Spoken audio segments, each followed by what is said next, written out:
Hai Sobat Miski, gimana kabarnya? Semoga baik dan sehat-sehat semua ya. Oh ya, di tengah pandemi begini jangan lupa selalu jaga prokes ya. Kali ini Miski akan membahas film Hollywood The Hitman's Wife's Bodyguard. Pemerannya keren-keren.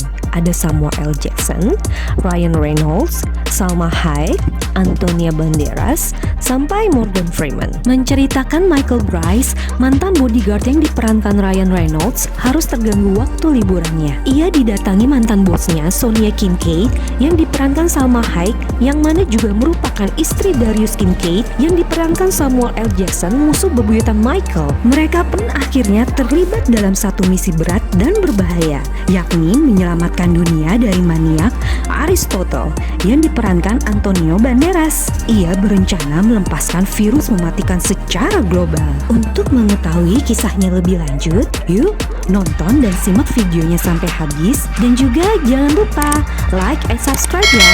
Film dimulai dengan Michael Bryce memenangkan penghargaan The Bodyguard of the Year. Selagi memberikan kata sambutan, tiba-tiba muncul seseorang yang bertepuk tangan dan tertawa keras. Dia adalah Darius Kincaid, seorang pembunuh bayaran dan musuh bebuyutan Michael. Scene ini ternyata hanya mimpi yang dialami Michael setiap malam. Kondisi ini pun diceritakan ke psikiater. Michael sendiri merupakan mantan agen perlindungan eksekutif yang kehilangan segala-galanya karena Darius. Ia pun tengah berupaya mendapatkan kembali lisensi bodyguard lewat jalur hukum. Psikiater menyarankan agar Michael mencari kebahagiaan dalam dirinya dan menghindari segala kekerasan. Ia disarankan untuk pergi berlibur ke Italia untuk menjernihkan pikirannya dan merekam pesan suara untuk dirinya sendiri di masa depan. Psikiaternya bilang kalau dia sudah lulus terapi.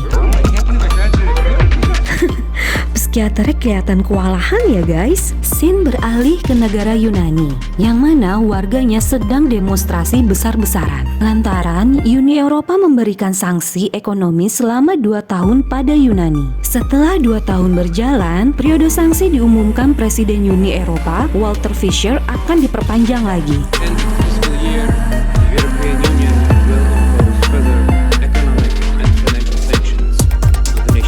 Ketika Walter Fischer akan pergi meninggalkan gedung, Walter diculik oleh sekelompok teroris yang diketuai Aristotle. Dia akan membebaskan Walter bila Walter membatalkan sanksi tersebut kepada Yunani. Jika tidak, dalam 4 hari infrastruktur dan pasar keuangan Eropa akan runtuh dan jutaan nyawa akan hilang.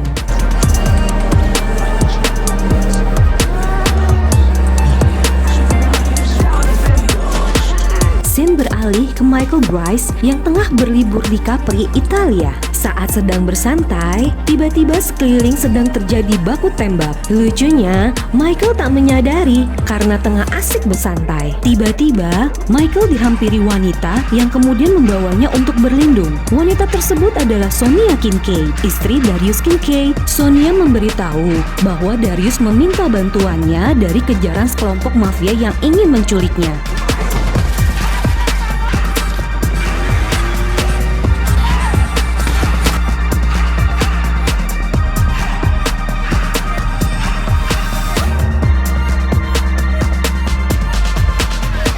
Mereka pun berhasil lolos. Sonia menceritakan kalau dia dan Darius sebenarnya sedang berbulan madu. Pada saat malam pertama, Darius tiba-tiba diculik.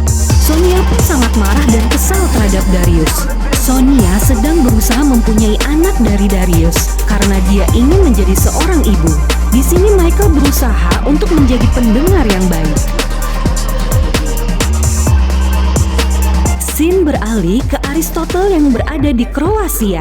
Aristotle mengatur pertemuan dengan sekelompok hacker dan menyuruh salah satu bodyguardnya, Magnusson, untuk membeli temuan canggih mereka, yaitu virus yang dapat menimbulkan kerusakan pada jaringan listrik. Sekelompok hacker ini mendemonstrasikan ke salah satu titik data pemerintah Kroasia. Setiap data rahasia terlapisi karbit tungsteng atau semacam logam keras. Bila ingin menjebolnya, harus menggunakan material yang paling keras di muka bumi, yaitu berlian. Setelah data rahasia berhasil dijebol, virus pun diunggah untuk diretas, sehingga menimbul kerusakan pada jaringan listrik cukup hanya sekali sentuhan saja.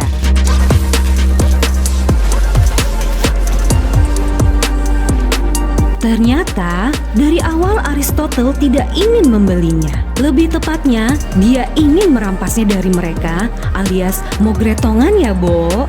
Dan sekelompok hacker tersebut dibunuh semua oleh para bodyguardnya.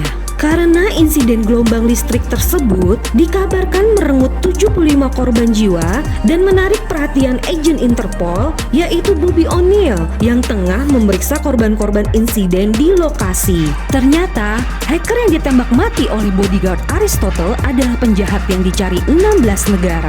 Menurut info dari Carlo, informannya di Italia, dalam 4 hari akan ada serangan cyber teroris dalam skala besar. Inspektur Crowley, atasan agen Bobby O'Neill, memberikan peringatan keras dengan cara bekerja agen O'Neill bekerja sama dengan penjahat. Agen O'Neill tidak mempedulikan selama dia bisa menangkap para penjahat. Carlo, informannya, telah diminta untuk memberi koordinat berikutnya besok malam di Portofino. Inspektur Crowley memberikan waktu 24 jam untuk menyelesaikannya. Agen Bobby mengajukan syarat. Jika dia dapat menyelesaikan kasus ini, dia ingin minta segera ditransfer ke Boston dan dia butuh penerjemah. Lalu mereka pun berangkat ke Italia. Scene beralih di mana Darius ternyata diculik oleh kelompok mafia yang dipimpin Carlo yang menyimpan dendam kepada Darius. Soalnya Darius sudah banyak membunuh anak buahnya. Michael dan Sonia telah sampai di lokasi untuk menyelamatkan Darius. Tanpa basa-basi, semua penjaga dibantai habis sama Sonia. You go girl!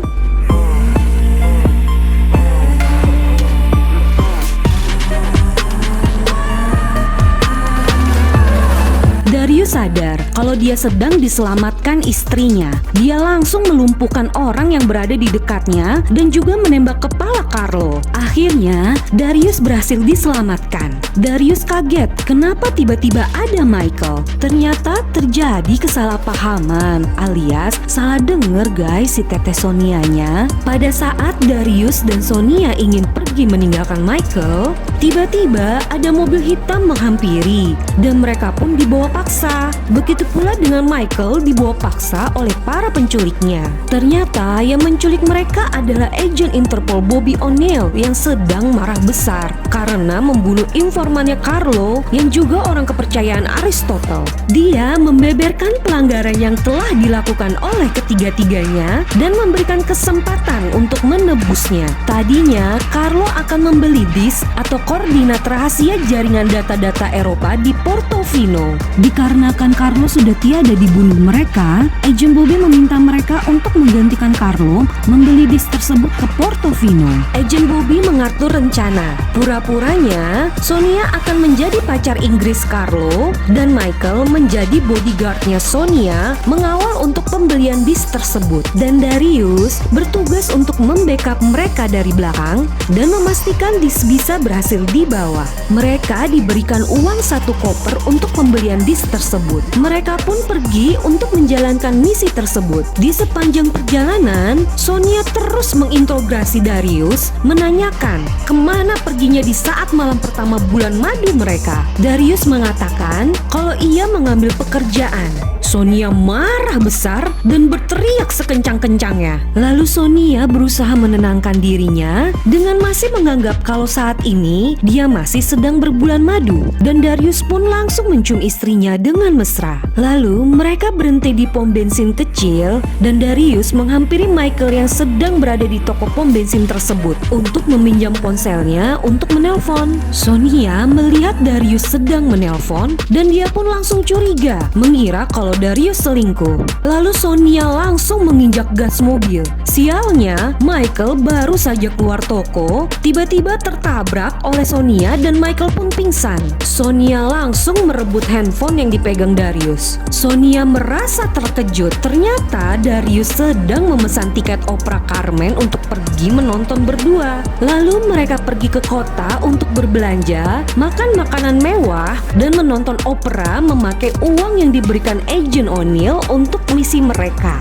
Kemudian mereka berdua pun bercinta di mobil. Selagi hot-hotnya, mereka terhenti karena mendengar ada suara ketukan di bagasi mobil. Sonia pun membuka bagasi mobil dan ternyata Michael selama ini berada di bagasi tersebut. Michael sangat marah kepada Sonia dengan apa yang telah dilakukan kepadanya.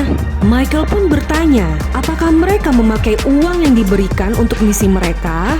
Mereka bilang hanya memakai sedikit. Dikarenakan tidak ingin ribet, Michael akan mengganti dengan uang tabungannya. Lalu Michael menelpon dirinya sendiri yang dia namakan Michael Bryce masa depan. Dia menceritakan apa yang telah terjadi padanya hari ini mengikuti anjuran psikiaternya. Scene beralih ke Agent O'Neill yang sedang berada di Trieste, Italia. Dia ingin mengambil slip pengepakan barang yang tertempel di truk kontainer yang dijaga oleh tentara. Lalu dia mengalihkannya dengan cara menembakkan sebuah drum hingga meledak untuk mengalihkan perhatian. Scene beralih ke Roma, ruang rapat Interpol. Inspektur Crowley mengangkat telepon, yang mana itu adalah Agent O'Neill. Agent O'Neill memberitahukan bahwa ia mendapatkan gambar sebuah mata bor raksasa berlian. Akhirnya, Inspektur Crowley mengakui kalau Agent O'Neill selama ini benar dan menyuruhnya untuk segera ke Portofino, yang mana tim Interpol sudah berada di sana untuk mengintai. Inspektur Crowley memberitahukan kalau Agent O'Neill berhasil, Inspektur Crowley akan memastikan langsung pemindahan dirinya ke Boston.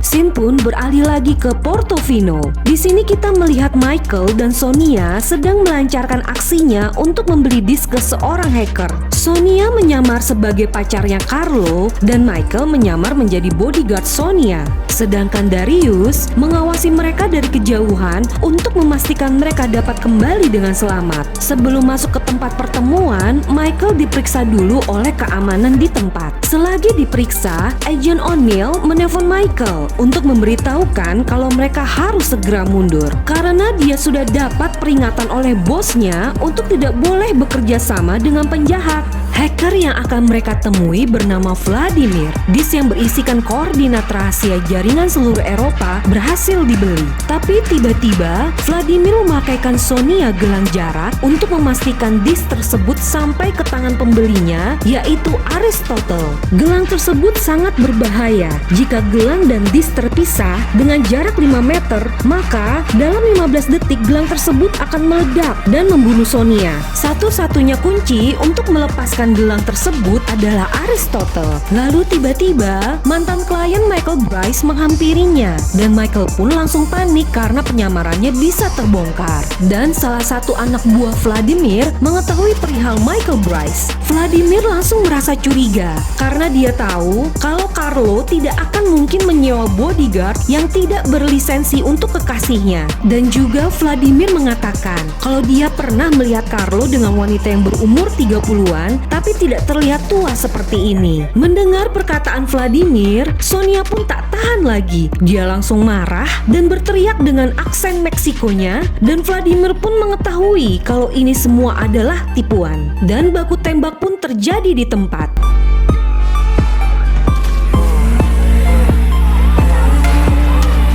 Interpol yang sedang mengintai tempat tersebut dan melihat kejadian tersebut mulai memasuki tempat itu. Sonia mengamuk dan menembak Vladimir, tapi tiba-tiba muncul pria bersenjata hendak menembak mereka. Namun Michael mendorong Sonia supaya tidak terkena tembakan. Sonia langsung membawa kabur Michael ke dermaga dan pergi menggunakan perahu yang mana sudah ada Darius di sana. Sonia dan Darius memutuskan untuk membuang jasad Michael di laut, tapi sesaat setelah membuang Michael, tiba-tiba Michael hidup kembali dan marah terhadap Darius dan Sonia. Dia tidak habis pikir kalau mereka akan membuangnya di laut. Dia mengatakan kalau dia memakai rompi anti peluru dan dirinya hanya pingsan. Kemudian di tempat lain, Agent O'Neill dimarahi oleh atasannya karena ketahuan mempekerjakan pengawal yang tidak berlisensi dan 2 orang penjahat untuk misinya, dan sekarang bukti yang paling penting ada di tangan mereka bertiga. Lalu atasannya menyuruh anak buahnya untuk menerbitkan poster buronan Michael, Sonia, dan Darius. Scene pun beralih lagi ke Athena. Insiden transaksi tersebut sampai ke telinga Aristotle.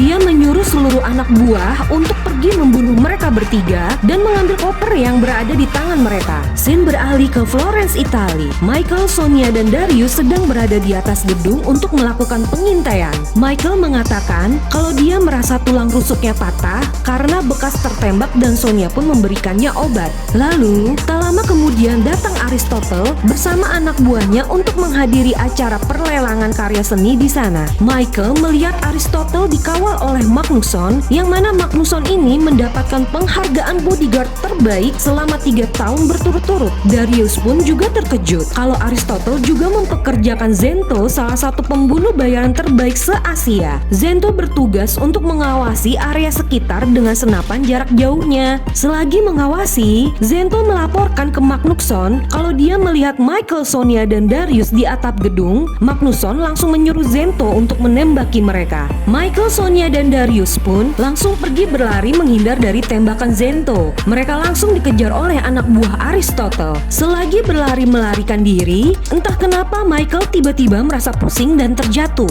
Saat ingin mengambil mobil untuk kabur, Michael malah tertidur di atas setir mobilnya. Darius pun mengambil alih untuk mengendarai mobil tersebut dan meringkus satu persatu orang-orang yang sedang mengejarnya.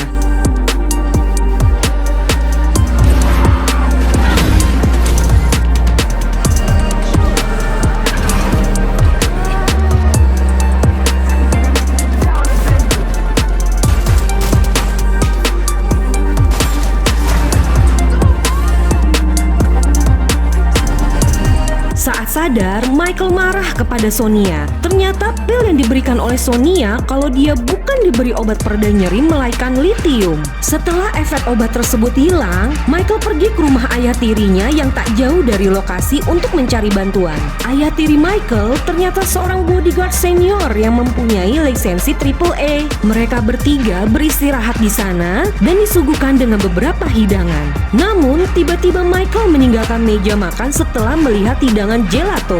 Hidangan tersebut mengingatkannya kepada ibunya yang sudah meninggal. Mendengar hal tersebut, Sonia menghampiri Michael yang sedang berada di ayunan dan mencoba untuk menenangkan pikiran Michael. Lalu ayah Michael meminta Michael untuk pergi ke suatu tempat yang aman milik ayahnya dan untuk melepas gelang yang dipakai oleh Sonia. Setelah sampai di tempat tersebut, mereka bertiga ditembak oleh suntikan bius dan mereka bertiga pun pingsan. Pas terbangun, mereka sudah berada di rumah Aristotle, dan di saat Sonia melihat Aristotle, Sonia mengenalnya karena Aristotle adalah mantan kekasihnya dulu sebelum Sonia terjatuh dari kapal. Dulu Sonia adalah penipu handal yang suka mencari korbannya di meja judi, dan di sana Sonia bertemu Aristotle dan menjadi sepasang kekasih. Alasan mereka berpisah adalah ketika Aristotle sedang mengenakan kalung ke Sonia di kapal pesiarnya, tiba-tiba hak sepatunya copot. Sonia terjatuh di laut dan Sonia ditemukan oleh nelayan dan mengalami amnesia, dan setelah itu Sonia tidak pernah ketemu Aristotle lagi. Michael dan Darius dibawa ke bawah tanah ke ruang penyiksaan, sedangkan gelang Sonia berhasil dilepaskan oleh Aristotle dan dia mengajak Sonia berkeliling ke rumahnya.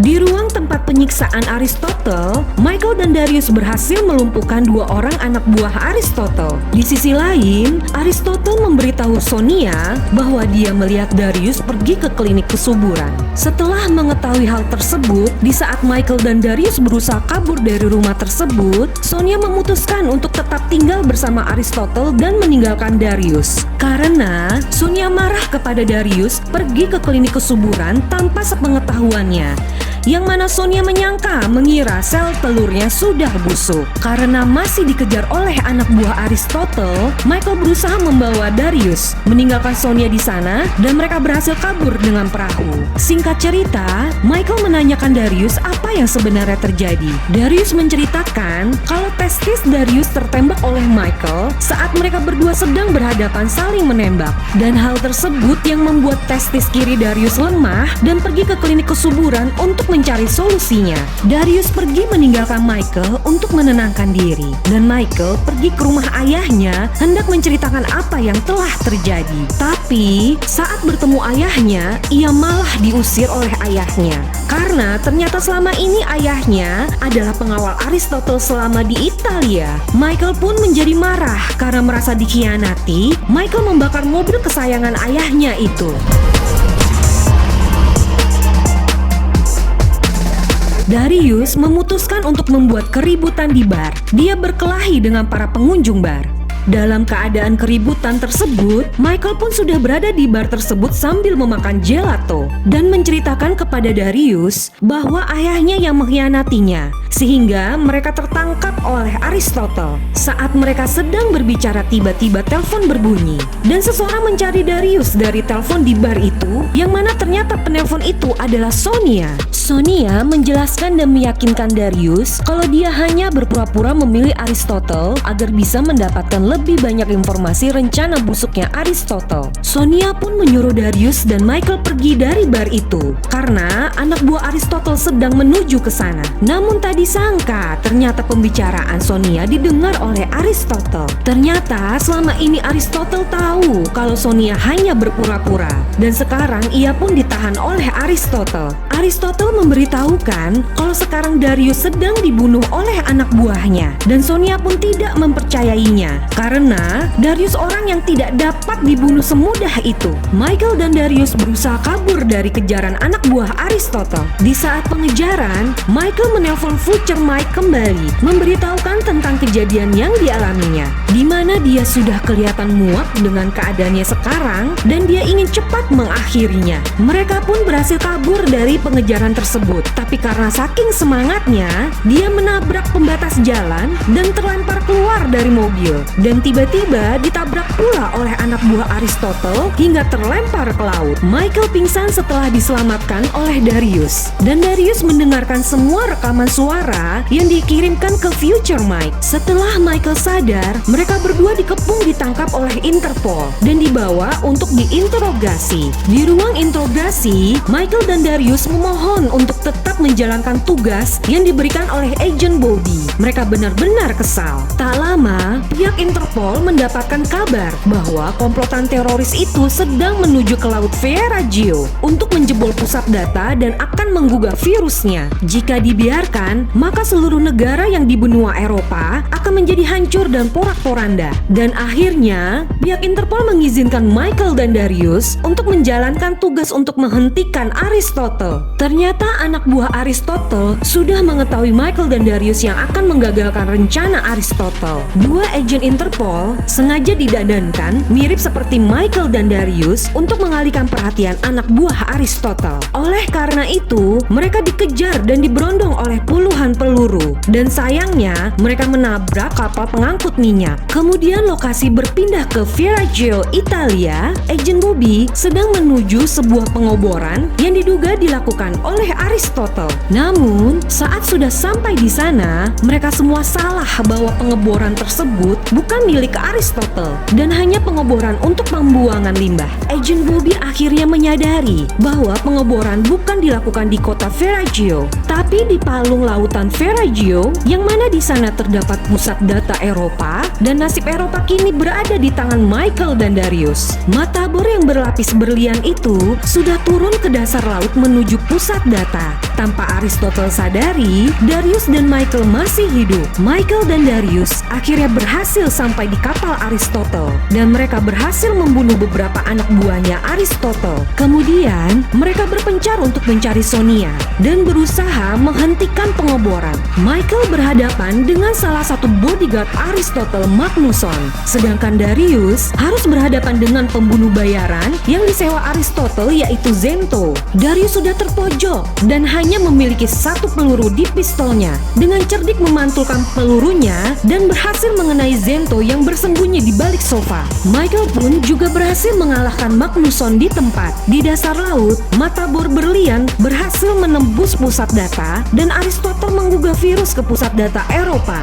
Dalam jangka waktu 6 menit, seluruh benua Eropa akan hancur porak-poranda tak tersisa. Setelah mengetahui Zento sudah meninggal, Aristotle membuat putusan untuk membereskannya sendiri. Lalu dia menyuruh anak buahnya Veronica untuk menghabisi Sonia dan dia pergi ke bawah untuk membunuh Michael dan Darius. Darius berhadapan dengan Aristotle. Namun sayang, kakinya tertembak dan saat Aristotle ingin menembak kepala Darius, tiba-tiba datang Michael yang menodongkan pistolnya ke arah Aristotle. Dan tiba-tiba muncul ayahnya Michael untuk melindungi Aristotle. Ini merupakan pilihan sulit untuk Michael antara ayahnya, sahabatnya, atau melindungi benua Eropa. Di saat Michael menembak ke arah Aristotle, di saat itu juga ayahnya melompat ke arah Aristotle untuk menghadang tembakan Michael. Darius pun langsung bertindak cepat menggores kaki Aristotle dengan serpihan kaca pecah. Aristotle pun langsung terjatuh ke lantai. Namun tak disangka,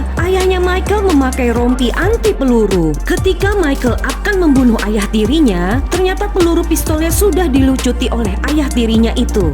Dan begitu pula, saat sang ayah tirinya hendak menembak Michael, pelurunya juga sudah dilucuti oleh Michael. Akhirnya, mereka berkelahi dengan tangan kosong dan ternyata ayahnya masih mempunyai pistol cadangan. Michael pun juga masih punya senjata cadangan, yaitu pisau lipat yang tanpa disadari pisau tersebut sudah tertancap di leher sang ayah tirinya. Darius yang sedang menghadapi Aristotle, di mana mereka berdua sedang berusaha membunuh satu sama lain. Tapi tiba-tiba Sonia datang dan menembakkan tangan Aristotle dan membuat pistolnya terlempar. Dan tanpa basa-basi lagi, Darius dan Sonia langsung menembak dan membunuh Aristotle. Namun, masalah belum selesai sampai di situ. Upload virus tinggal tersisa 40 detik lagi. Masalahnya, kapal tersebut sudah dirancang untuk meledak apabila sistem upload dibatalkan secara manual. Sekali lagi, Michael dihadapkan dengan pilihan sulit antara selamatkan diri sendiri atau menyelamatkan seluruh penduduk Eropa. Ketika Darius dan Sonia bermesraan, tiba-tiba Michael berteriak kencang untuk segera berlari keluar dari kapal. Ya, akhirnya Michael memutuskan mematikannya dan lalu mereka bertiga melompat ke dalam air. Mereka akhirnya berhasil selamat dan benua Eropa dapat diselamatkan oleh ketiga orang ini. Sebagai imbalan, Agen Bobby memberikan kapal pesiar kepada mereka dengan syarat mereka harus tinggal di kapal pesiar tersebut selama 2 hari karena Interpol akan membereskan masalah hukum yang sudah mereka perbuat sebelum terlibat ikut dalam misi tersebut. Tiba-tiba Agen Bobby menyodorkan kertas ke Michael untuk ditandatangani. Michael sangat senang karena disangkanya dia mendapatkan lisensi bodyguardnya kembali. Tanpa disangka, surat yang ditandatanganinya bukanlah surat lisensi, melainkan surat tersebut adalah surat adopsi Michael untuk pasangan Darius dan Sonia.